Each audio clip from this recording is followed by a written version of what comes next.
It's a name that screams Americana. Jason Stewart. He comes with two commonly used names. And fortunate for him, his last name is also a first name. For all of that, he is one of many Jason Stewarts on this globe. To say there are a few would be incorrect. But to say there's anyone that is a Jason Stewart who is like this one who we are talking to today, not even close. He is incomparable. How do I know that? How will you know that? Well, that's going to emerge in this conversation. I'm Bryan Fenley. This is the Honest Something podcast, a sports media podcast that hunts down the human angles of those who work in sports media. Now, before we get started, Jay Stu told me that you have to subscribe. He did. So do yourself a favor and do that as well. We've got a lot of cool stories that are emerging here on this platform. Let's get this thing started. It is happening. I am so excited. It's a bit surreal to have you on, Jason. Finally, you make this happen. And let's get this on the record. I did not pay you to say these good things about my podcast on the Doug Gottlieb show, which you have done. And I appreciate you so much for that. And I appreciate you so much for coming on with me today. Thanks for having me, Bryan. I think that the words that I had for you on our show, on our live national radio show, which were something along the lines of, look, I appreciate this, what you have done. You've created this podcast, you created this YouTube channel, but I think what I appreciate most is the selection of guests that you've had. And I was actually going through your previous episodes, and it's amazing. And this speaks to how old I am and how long I've been in the business. How many people you've had that I've worked with personally, are friends with currently, people like Amy Leone, I've worked for, I've worked with the likes of Doug Gottlieb, obviously, Ryan Music legend, stuff like that. Greg Toohey, my gosh, I can't believe you booked him. I mean, that was an amazing scheduling. And but anyways, thanks for having me. And yes, I think that your business model for this conversation is genius on one level. You get to put on potential employers on your podcast and do basically an interview with them for your next job. I think it's brilliant, whether you intend to do it or not.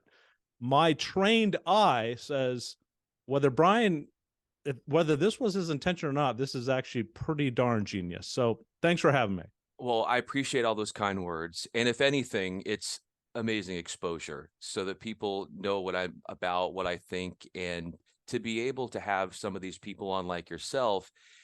And it's very disarming because of the way in which I go these conversations and direct them, where it's more about the human side. And, as we go into that, before we get into the human side of you, I guess the most pressing question I have for you is, what are your power rankings looking like this week? That's a great question.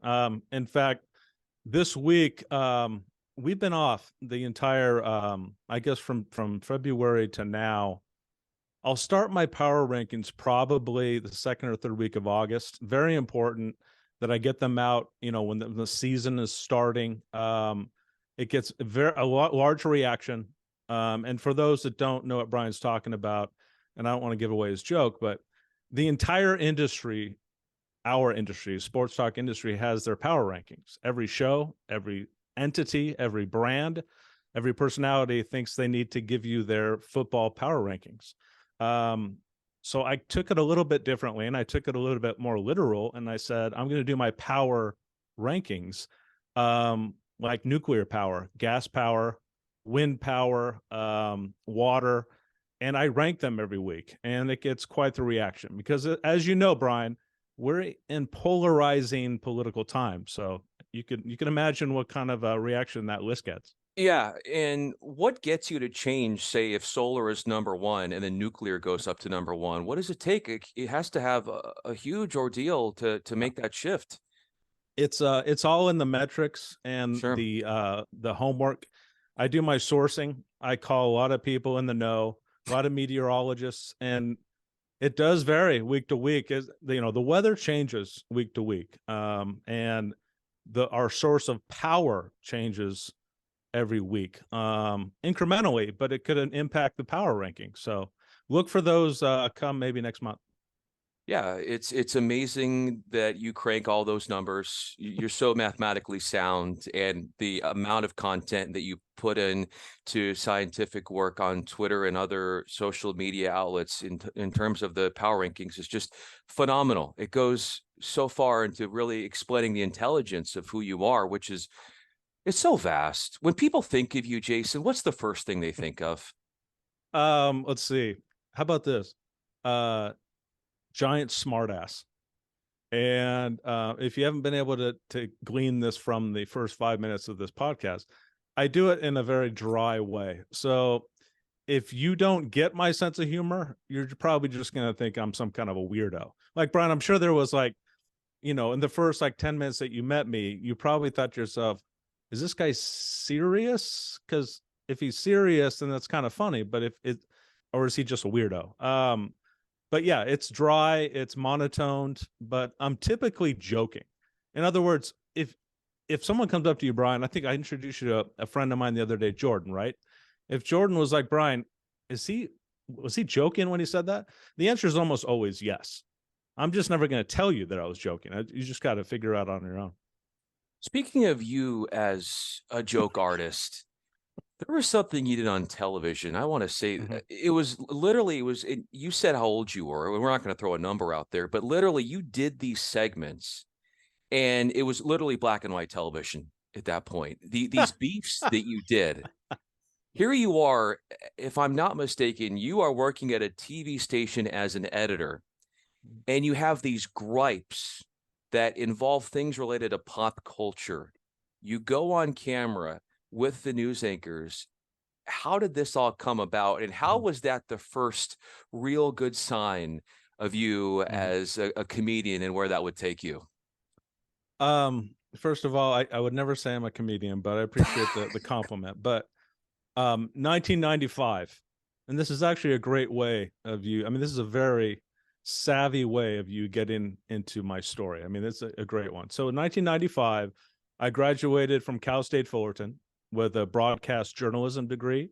In the last weeks of our last class, in some kind of a mass media class, I forget what it was, the instructor on the chalkboard said, and it was a chalkboard, that's how old I am, wrote, there is a station in Sacramento hiring associate producers. It's beginning a new morning show that you see all over the country now, morning news. It wasn't really a thing back then. So they're beginning a new morning show and they're hiring associate producers just out of college.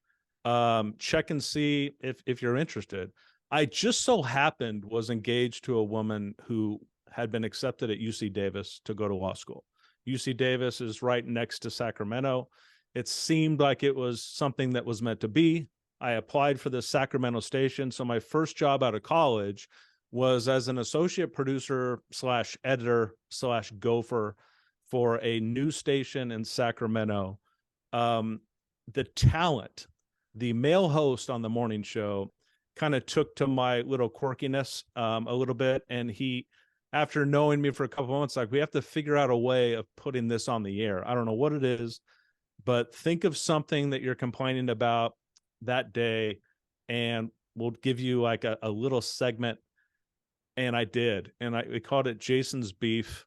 So literally, Bryan, like the first summer that I was out of college, I had been hired into TV and somebody discovered me more or less and said, we need to put you on TV. So it was actually just a crazy story. And I put it on YouTube a few years back. So any of your viewers of this podcast now could go to YouTube, Jason's Beef or Jason Stewart. They're quite comical, right? Yeah, I would suggest typing in Jason's Beef in YouTube, maybe not in Google. But yeah, I'll leave that one right. I'll leave that one right there. Hey, so you get to the television, and that is definitely taking off. And then fatherhood comes into play. Yeah. Yeah. How did you make that work as you're being discovered? Mhm. As you then eventually are transitioning to radio and Jim Rome, and a lot of people know you with your time there, Mhm. but then Fatherhood came. How did you make that work? It was impossible. And I was 24 years old, which in this day and age, that's really young. And I had no idea what I was doing. For lack of a better term, um, it was the most amazing um, thing in my life and the most ominous and scary thing in my life at 24. I was not prepared for it. So I failed in many ways as a father in his formative years. So hopefully he doesn't hold that against me. But no, it was crazy. So in May 1997, Jacob was born. And at that point, this kind of dream that I had in college of being the next Howard Stern, or being on a show like the Howard Stern show or the Jim Rome show, or being on air, was, I don't know if you would say change, but you just kind of have to reprioritize things, and you have to kind of go where the work is, and you have to kind of go where the money is. So at that juncture, I said, I still want to work in this industry. I love the industry. I love sports, but I need a decent paying full-time job because we have someone to feed. So no, I've never been asked that question, but no, it was crazy. And I'm super glad I went through it. And I think I'm a much better person for it now. And the son that we've raised has turned into an amazing person. So no, it was that's a good question, because I wasn't ready for it, for the experience, and I don't know if I handled it well, but you just kind of make it work. You just make it work. And we did. So it's crazy. In what ways is your son amazing? My son is on the autism spectrum. So before, I guess before you would say he was on the spectrum, he was diagnosed as Asperger's, and it was kind of a late diagnosis because and that's typical of an Asperger's diagnosis, is that it's kind of late in life because it's misdiagnosed as ADHD or learning disabilities. And we always knew that, academically and just kind of personality wise, we always knew something was a little different with Jacob. And then finally, a doctor asked us to have him take a test for Asperger's. And it was like one of those moments, Brian, where you're like, holy cow, like he checked a Yeah. lot of the boxes, and it's like we finally have a diagnosis. And now California is amazingly resourceful for special needs, and academics and resources and whatnot. So we tapped into that like immediately. And his life and our life kind of changed because we finally kind of had an answer to things, and we could read about what to do and what's going on and what's going to happen. So um, that's what makes him special, like literally, metaphorically. And so you hear about these things, that you could kind of manage your expectations, raising a person with autism. Some things, mostly the list is a lot of things he's not going to do, that neurotypical people do experience. But Jacob is now in his mid 20s, and he's done everything that we all have done. And he is a happy kid. He's a happy grown up. He's a great guy. Couldn't be more proud. So he's he's my best friend, and I think he's a wonderful human being. So I'm kind of biased though. You have all the right to be biased. And you have said that, and rightly so, he is your favorite person on this earth. Yep. If I were to sit and have him in this conversation, and I were to ask Jacob why you are his favorite person on this earth, what would he tell me about you and how you fit that demographic and that criteria? Well, I think first and foremost, Dad gets me into a lot of Dodger games, and I think that would probably top his priority list. I've never known a bigger Dodger fan. His passion for the Dodgers kind of reinvigorated my interest in the Dodgers, which sounds kind of weird because I I'd liked the Dodgers since the 70s. But watching him love the Dodgers has kind of reinvigorated me. And I think all parents do this. You want your kids' favorite things to succeed. So, but on a serious note, I think he would probably say that Dad's pretty chill. Dad's always made him feel welcomed. He's always made him feel loved. And I think that that's the basic essential of fatherhood. And I've always obviously provided and been there for him. So, but yeah, I think none of those things match the Dodger tickets. So I've gotten him into a lot of Dodger games. Yeah, that's going to be true love right there. The fact is, you've experienced so many wonderful Dodger moments together, and I see it all over social media. And just having that time with him is priceless. And you look at how you've been a dad, and you think about the way in which you had to navigate challenging circumstances. How much of how you were a dad and have been a dad is different than the way your dad rose you? Oh yeah. My dad was my dad is kind of the typical baby boomer in that the men of his generation were huge providers. He was able to provide for my family, and my mother didn't work. My mother was able to raise us at home, and he went out and worked his ass off. So if you're going to like measure the things that my father meant to me, other than the fact that he's just a great guy and someone I love dearly, I think that he felt that his main responsibility as a father and husband was to provide some form of security for us. And I think that's changed over the years. I think it's probably evolved. I think fathers are a little less, I don't know what you would call it, myopic or linear than that. But Paul is a great guy who was never a huge sports fan, which is surprising that I do what I do for a living. He wasn't one of those guys who let's go out and play some golf, or let's go out and play some ball. He was at work, and my mom did a lot of those things, and so in that respect, as a father to Jacob, he took to sports a lot.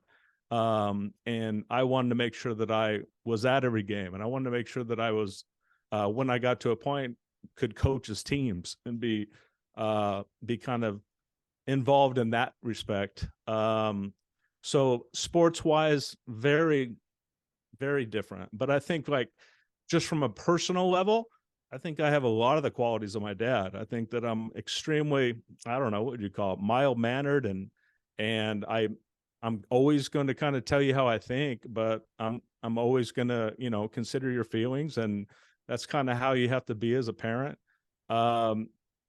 What I love about my old man is that he's the guy that walks in a room and everyone loves. Like he's just like, he's got the gift of gab, I think they used to call it. He's a big social guy.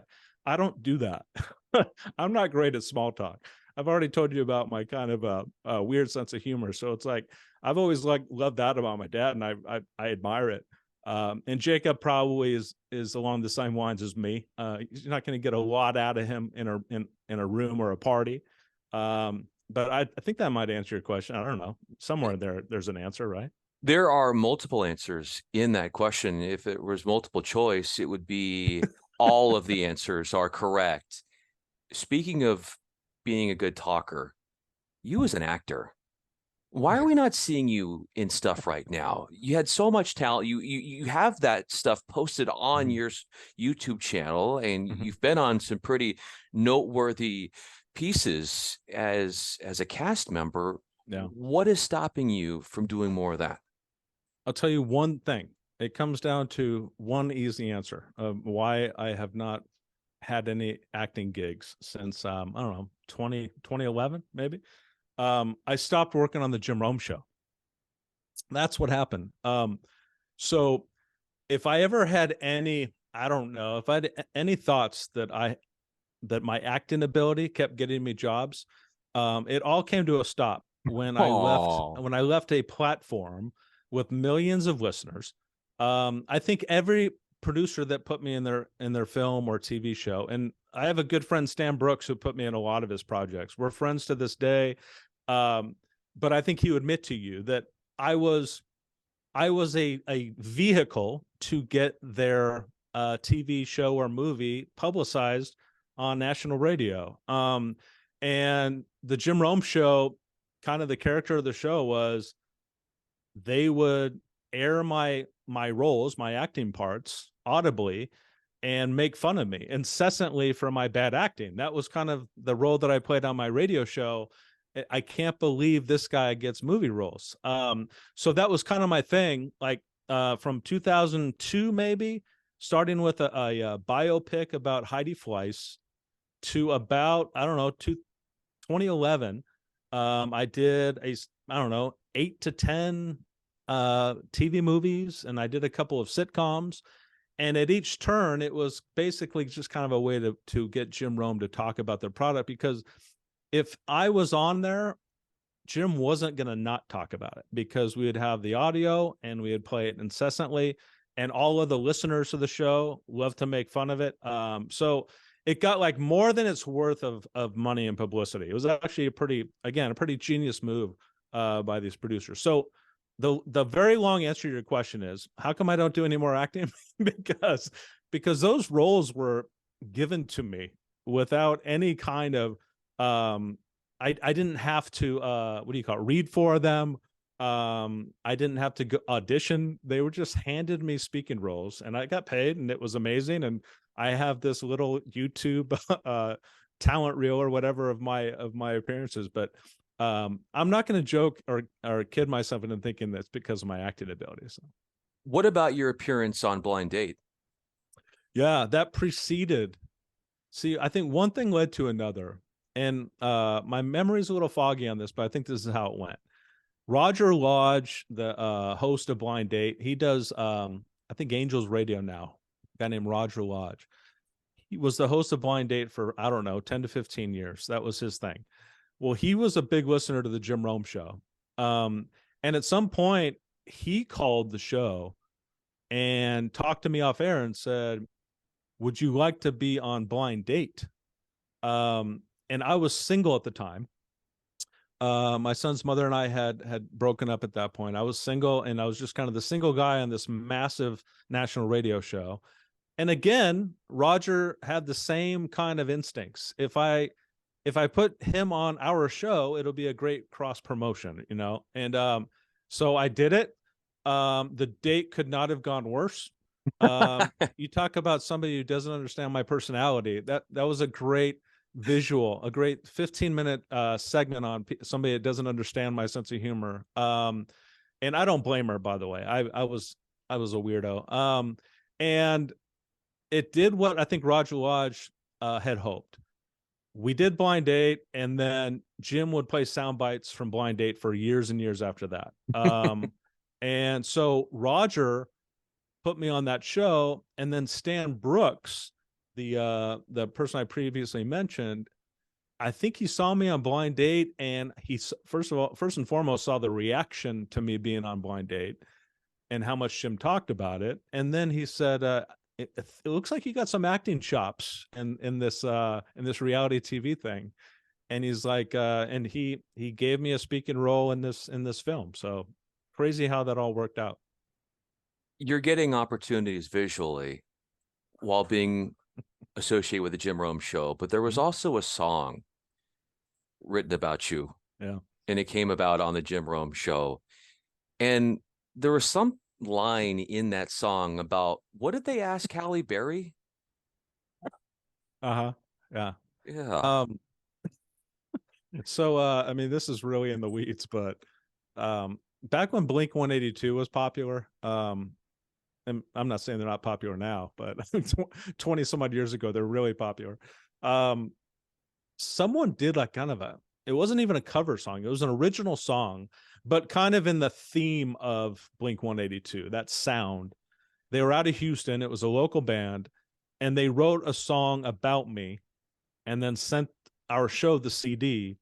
And that was just, again, one of those things. It was like, I was kind of a lightning rod for that stuff. Like, I was easy to make fun of, and I rolled with all the jokes. I rolled with all the punches. So the song that you're referring to is called Mr. Automatic, and it's by 3 Day Weekend. I don't know if they did anything since then or before then, but 3 Day Weekend did Mr. Automatic.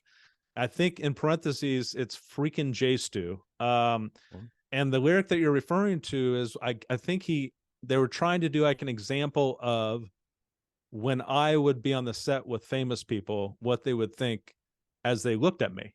And it was just kind of poking fun at my appearance, the way that our listeners typically did. But yes, there's a song out there right now. Again, I think you could YouTube it, about me. It's kind of ridiculous. The first thing I thought of when I listened to that song was it had the vibe of like Stacy's mom has got it going on. And I just thought of like Jason Stewart has got it going on. And obviously that's been the case when we look at your career and what you have done, including you playing on the Jets. Yeah. Pop Warner. I don't even know if they call it Pop Warner anymore. Pop Warner football was a big thing as I grew up in Brea, California. And they were the Brea Jets, and you played every single level was the Jets. So I think I played 3 years. And you're referring to a picture of mine when I think I was probably, I don't know, 10 or 11, 9 or 10. I don't know. Yeah. You look like someone not to be messed with, really feisty, and somebody that's going to dole out a big hit. Yeah. I wasn't a great football player, but yeah, I could give it. I had stick marks. Do you know what stick marks are? I don't. Does that mean like how many times you got pancake blocked, or yeah?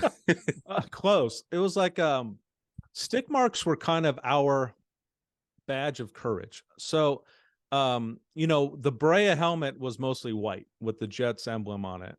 And stick marks are when you lower your helmet and you hit the helmet of the other guy on the other team, and you get their color helmet on your helmet since yours was white. We called them stick marks. Now they probably it's probably forbid, first of all, because of concussions. It probably wasn't very safe, but we kind of like, the more stick marks we got, the more badass we were. So that's kind of how dumb we were. A child of the 80s where stick marks was our thing. So I had my share of stick marks, I can't think of anything more badass than wearing a jersey with number 20. Yeah. Might be a slight hit of sarcasm there. How did you end up with number 20? I have no idea. Yeah, you don't see many 20s out there. No. I'm trying to think of 120, and I can't think of one. No, you certainly can't. But what you then have been able to parlay that in, obviously working at Fox and Doug and then FS1, all of these experiences, how have you been so malleable depending upon what's thrown your way? Different things that are asked of you, talent booking, radio producing, you need it. I am your one-stop shop. How did you become that way? Wow, great question. That entails a little bit of background. So I went from that Sacramento news station to my first radio job, Sports Byline USA in San Francisco. I worked on a show hosted by Ron Barr, a longtime radio voice up there. And I did the nightly producing stuff, whether it be just coming up with content, stories, screening calls, and I did some booking for that show.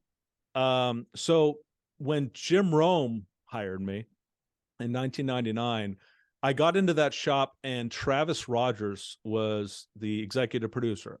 Travis does LA radio now. He's the pre and post for the Rams, a really good friend of mine still. But one thing he hated to do was book guests. He had been doing it for Jim up until that point. And he literally one day is like, I don't like to do this at all. If you want to try it, do it.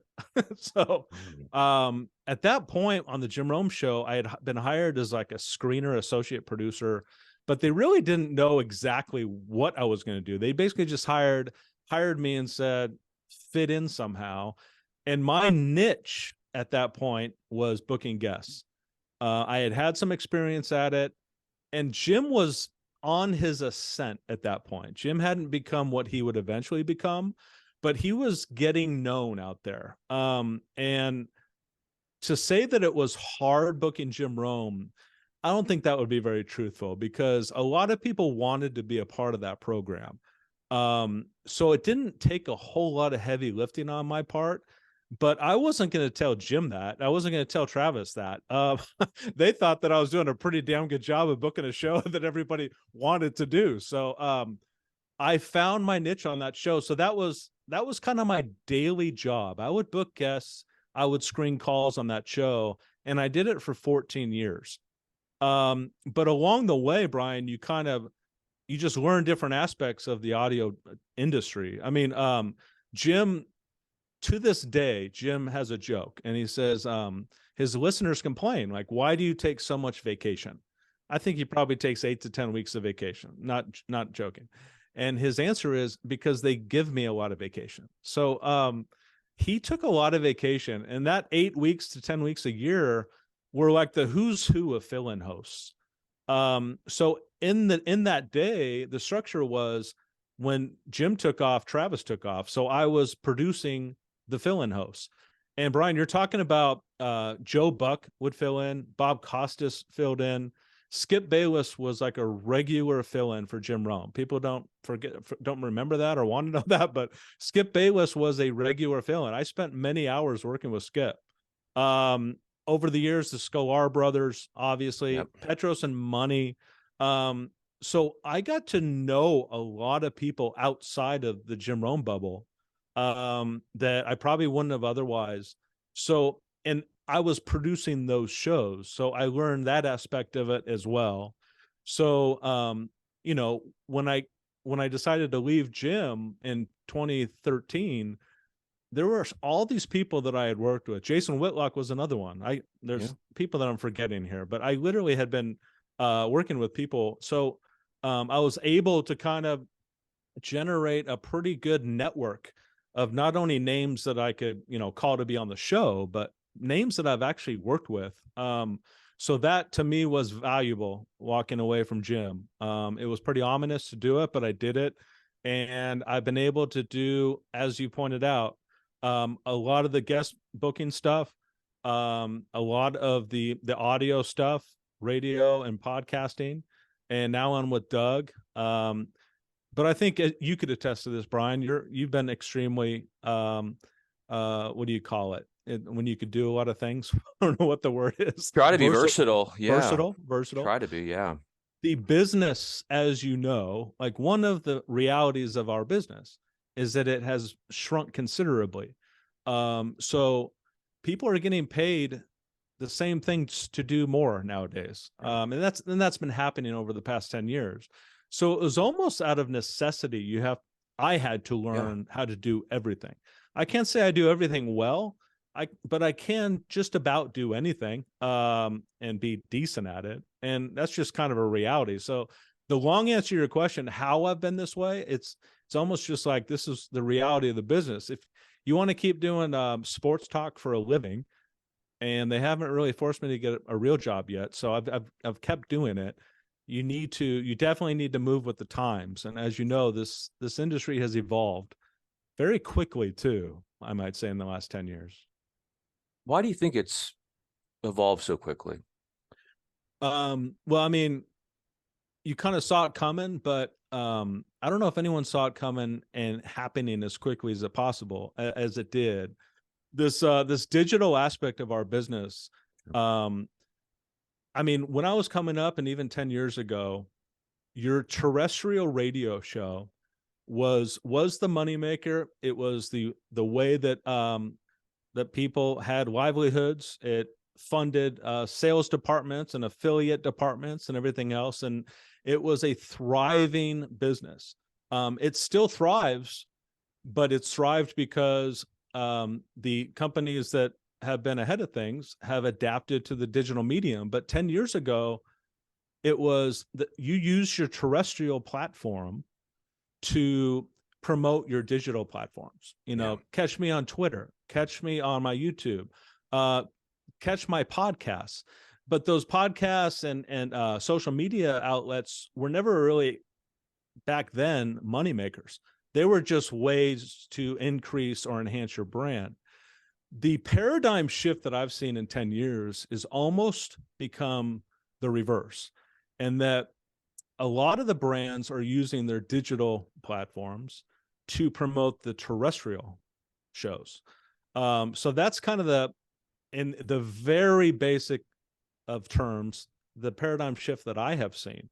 So the emphasis is on the digital presentation, and that is where a lot of the I don't know, I guess you would say traffic is, the social media entities, the you know, the audience has changed. People would much rather get 90-second to 2-minute sound bites of something that took place during a 3-hour program. That's just the reality of it.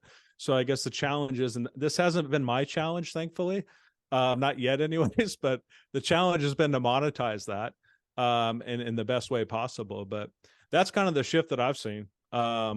If you disagree, I'll take your thoughts, but that's kind of what I've witnessed. And Jason, I know that it doesn't make for good radio or good conversation to agree with one another, but when you talk about reinventing yourself, like I came from a local TV background as like a local sports anchor in different markets, and then now, doing like tennis and golf and stuff like that, where you just try to think outside the box a little bit and go into places where maybe there aren't as many people outside the doors, if you will, with the landscape of the industry and what it is today.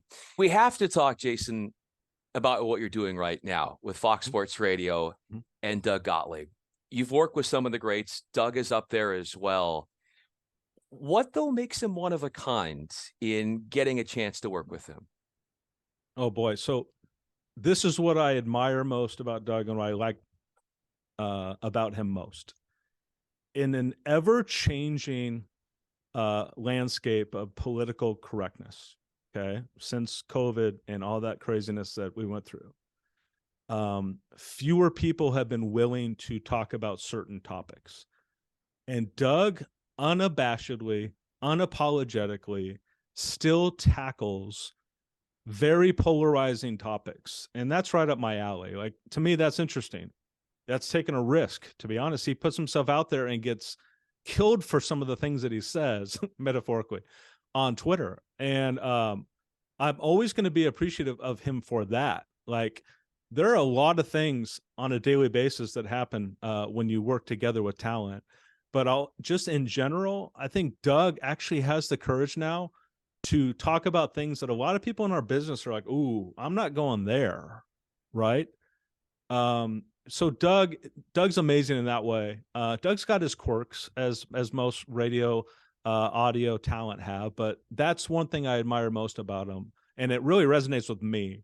And a lot of his sensibilities and politics and stuff are consistent with mine, so maybe that's why I'm into it as much as he is.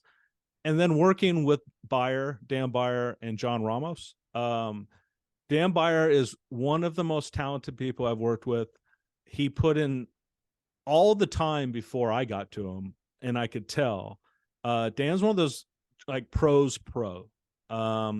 He has gotten all the essentials down on an on-air capacity, on a presentation capacity, and he has his takes, and he's great with guests. And Dan's one of the best update people around, as you know, as you work with him, work for him. And John Ramos, what a pleasure it is to work with him on a daily basis. As you know, one of the sweetest guys you'll ever meet in our business. It's amazing to kind of, if you're going to sit for 3 hours in a confined space with one person every day, and I've done this my entire career, you better at the very least have a lot of respect for the person that you work with and the work that they do. And Ramos, again, tip-top pro, and I could not enjoy working with him more. So the group that we have on the Doug Gottlieb show, it's the most fun I've had in the business. I'll say that much. That is going a long way, considering all the cool things you have done. Not saying that anything you have done before hasn't been fun. Clearly, there's been a lot of fun along the way. If you were to relive the moment when you told Jim Rome that you were moving on, what was his initial reaction? Well, his initial reaction was, I'm not ready for this. That's what he said. So I don't care who it is, or I don't care what it is. Like 14 years in one shop is just a long time. And it was like one of those things where I could not have been more appreciative of what Jim and the Jim Rome Show did for me and my livelihood. I experienced a lot of cool things I'm never going to forget. And I still to this day have a following because of the Jim Rome Show. Like they have followed me from that entity. So I'm never going to not be appreciative. But towards the end, I kept saying, I think we've had enough. I think this is good. I think I could do something else. I want to move on and do something else. And getting the gumption to walk into his office and say it was another thing. Like I had pretty much made up my mind, but like walking into his office and doing it was another thing. And it was like that. He heard what I said. I said, I think it's time to move on. Thanks for everything you've done. And I said something like, I'll take as long as you want, to get somebody else in here or what have you. And we just came to this kind of professional agreement. But he also said, I'm not ready for this. I'm not ready for you to leave yet, or something like that in a joking way. And I think knowing Jim, he probably did that as kind of a form of flattery. But I really do, in my heart of hearts, think that I was ready for something else, and I think he was ready for something else. And it's not that there was anything that went wrong or it went south, or any moment that was like a big telling moment for we need to end this. It was just, I think he also agreed with me, so again, it was a really tough conversation, but he made it easy. And what Jim did, and it was one of the most gracious things that's ever been done to me. He gave me an entire 3 hours to say goodbye to listeners and guests. So the last 3 hour show that I was on, he brought me in studio. And as you know, with Jim, it's the Jim Rome Show, and Jim is on camera now, and he was on microphone for most of the time, and he didn't share the mic very often, but for 3 hours he did. And we took calls from all we call them clones, the Jim Rome clones. And we took all these calls for 3 hours, just saying goodbye. And there were tears, but there were mostly laughs, because the callers on that show have a certain personality. And the personality is that you're going to treat the people you love with jokes and prodding and making fun of them. And that's the nature of that show. So it was an unforgettable show, and a really gracious thing for Jim to do, because, I don't know how many affiliates we had at the time, but I know for a fact there were program directors that were just like shaking their head thinking, 3 hours to a guy that's leaving the show. What the hell's going on here? So for Jim to just kind of like ignore that and just kind of give me my day, I will forever be grateful for that. That was a very cool thing for him to do. Because as you know, Bryan, a lot of relationships end in this business. A lot get toxic. There have been very well reported things like Mike and the Mad Dog, and I think Kevin and Bean had their thing. I don't know if you know Kevin and Bean, but like it's when things go south, typically people don't get to say goodbye on the air. It's usually oh yeah, that person left, a week ago. So it was very cool of him to do that. And the relationships I had there, Alvin DeLauro was our technical producer. He's still there. He's one of my best friends, and he's one of the best guys in the world. He really is. And then Kyle Brandt was the executive producer when I left there. And Kyle has gone on to such big things, and I take a certain amount of pride in that, only because Kyle had zero broadcasting experience when he came to us. And so, he joined the show as a relative like rookie, and he did a great job, but I could take a little bit of ownership. And I think that I was kind of there for Kyle to kind of show him the ropes. But he's a marvelous talent. And I remember when I got away from the Jim Rome show, people would ask me, like who are the most talented people you've worked with in the business? And I remember Kyle was on my list of like Jim Rome, Petros and Money, Skip Bayless, and Kyle was on that short list. I remember, and that would kind of raise eyebrows. Like Kyle wasn't on the air at that time. Kyle was still the producer of the Jim Rome show, but I would tell people, I'd be like, yeah, there's something there. I think he's going to be something bigger than this. So again, I take some pride in that. So. What is that something you saw? That something there that you're talking about? It's something that you can't teach. It's something that you can't train for or read a book about. It's just that you have a talent or you don't. His talent is, first and foremost, there's this like off the charts enthusiasm for everything he puts his mind into doing. And he's funny and he's quick-witted. Again, these are traits that can't be taught, but make for great on-air personalities. The ability just to kind of think on your feet. And Kyle kind of has a dark sense of humor too, which is right up my alley. He just kind of, when he would be on the air with Jim, and then just experiencing him off the air, you just kind of knew, this guy is something different. Like there's an entertaining quality to him, and he's going to have an audience someday, You could easily see that. And I hope that he sees the little, and I wouldn't even say it's little, I think it's major, the support that you've always had for him and how much that was beneficial into what he was able to do since leaving Jim Rome and everything that he has done since. I take you, Jason, as somebody who you're very cautious about sharing your emotions, like expressionless, and that dry sense of humor where people, it's hard to read, which I can have that happen to me as well. Yep. But what does it have to happen in your life? What has to happen in your life for you to allow those emotions to pour out? What has to break the dam, if you will, so to speak, for you to show those emotions? Because they're there. It's just sometimes it's hard to see them, but they're there. Yeah. Almost anything that my son has done or accomplished, I'm a big crier.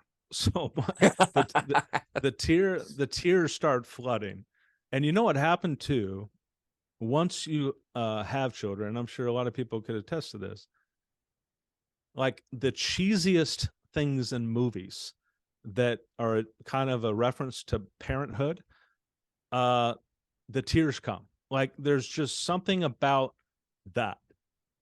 So yeah, you haven't seen any of that from me. But yeah, that's the simple answer to that question. That what really gets me moved, I guess you would say, what moves me has always been Jacob. But just like 6 weeks ago, my girlfriend Christina and I went to a concert. We saw one of my favorite bands at the Greek, which is my favorite venue in LA to see a concert at. And there was something about live music. And one of my favorite songs, they started playing one of my favorite songs. I'm like, I did the opposite of what you're typically, me for. I was dancing and moving and couldn't get the smile off my face, and I was tearing up. And she actually looked at me and thought I was on drugs. Anyone who knows me knows that I've never done a drug, which is I know odd, but she had not seen that part of me. So As soon as you asked me that, I thought of that. Like every once in a while, like great art, a great movie or something will really get me going. But I think Jacob is kind of the bottom line answer on that one. And I think that's a beautiful way to sort of put a bow on this conversation, because we were talking about Jacob at the beginning of this convo, and it's just so fitting that we would wrap up this conversation in mentioning him and how he is, in so many respects, the center of your universe. He is the why behind what you do. And maybe you turn on a movie and it makes you cry. I'm waiting for the Jason Stewart movie to come out, because it's going to be one that a lot of people are going to watch. And when it does come out, please make sure that when that first viewing happens, that I get the opportunity to be there. No, I'll definitely, yeah, I'll get you priority seating. You won't have that quite the seat that Gottlieb and Dan Beyer and John Ramos have, but you'll be a couple rows behind them for that screening. Well, this has been a beautiful screening of your life, and we went to some really cool places. And I know that there are some things we talked about that you haven't talked a lot about, and I take a lot of honor and humility and pride in getting that conversation, in going in those directions with you, which I think adds to people's admiration for you and all that you do. And I remember meeting you the first time, and before I had done really anything in LA. And the first thing I noticed about you, Jason, was that I looked at you and you were a beacon of hope.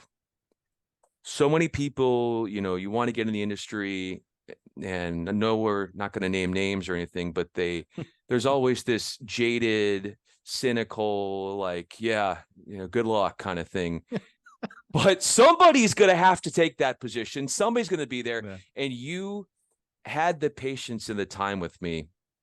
And I hope that I can carry that with me in any way that I can help others too, because you did that for me. So I thank you again for that. Jason Stewart, I'm Bryan Fenley. Thank you so much, man, for doing this. It was my pleasure, Bryan. Thank you.